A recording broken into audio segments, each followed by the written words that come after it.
వాళ్ళకు ఒక fan base ఉంటుంది. చిరంజీవి అద్భుతమైన ఫ్యాన్ బేస్, కృష్ణ అద్భుతమైన ఫ్యాన్ బేస్. ఒక రకంగా ప్రాణాలు ఇచ్చేస్తుంటారు ప్రభాస్కైనా మహేష్ బాబు అయినా. ఇట్లాగా అల్లు అర్జున్ అంటే మెగా కాంపౌండ్ హీరో ఒకప్పుడు.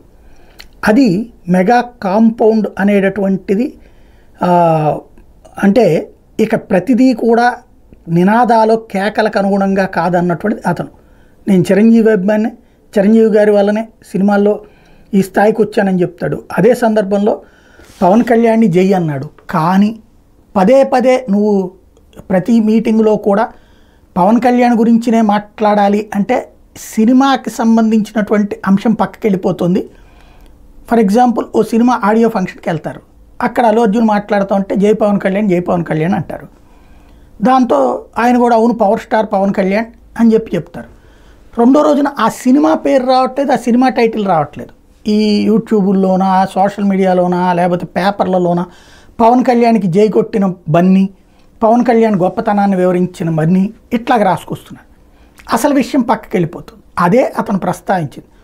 పవన్ కళ్యాణ్ అంటే మా కుటుంబం మేమంతా ఒకటి, పదే పదే మీరు అదే మాట్లాడి మిగతాది మాట్లాడనీయకుండా ఉంటే అందులో ఏంటి మాట్లాడుతూ ఉంటే అతను మాట్లాడనీయకుండా అదే పవర్ స్టార్ పవన్ కళ్యాణ్ అన్న నినాదాలతో విరక్తి చెంది అతను అన్నటువంటి మాట ఇట్లయితే నేను ఇంకోసారి మాట్లాడను అన్నందుకు అతని మీదన కక్షగట్టినటువంటి పరిస్థితి.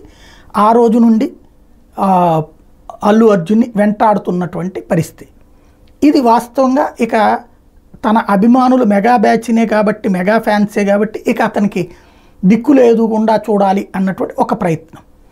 ఇలాంటి దశలో ఇప్పుడు కొత్త ఫ్యాన్ బేస్ వచ్చింది అనుకోండి. వైఎస్ఆర్ కాంగ్రెస్ పార్టీ వాళ్ళకి ఒక పార్టీ ఫేవర్ అనేది ఉండదు.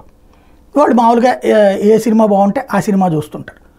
వాళ్ళల్లో వైఎస్ఆర్సీపీ అభిమానులు ఎక్కువ మంది ఇప్పుడు బన్నీని ఓన్ చేసుకుంటున్నట్టున్నాడు. ఎందుకని మొన్న అంతటి గొడవలో పవన్ కళ్యాణ్కి మద్దతని ఓ పక్కన పవన్ కళ్యాణ్కి మద్దతు ప్రకటించాడు, సేమ్ టైం తన మిత్రుడు అని చెప్పేసి వైఎస్ఆర్ కాంగ్రెస్ పార్టీ సంబంధించిన ఎమ్మెల్యే దగ్గరికి రావడం.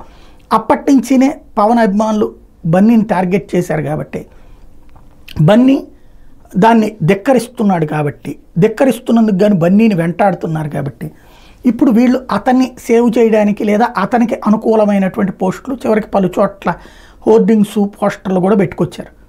చివరికి డిప్యూటీ సీఎం గారి తాలూకా అంటూ పవన్ కళ్యాణ్ పిఠాపురం ఎమ్మెల్యే గారి తాలూకా ఇట్లా పెడుతున్నారు కాబట్టి ఏదైతే వీళ్ళు చెవిరెడ్డి వాళ్ళు సంబంధించి అందులో ఇబ్బంది పెట్టినటువంటి వాళ్ళకి ఏది ఎదురు తిరిగినటువంటి వాడి తాలూకా ఇట్లాంటిది ఏదో పెట్టినట్టున్నారు అక్కడ.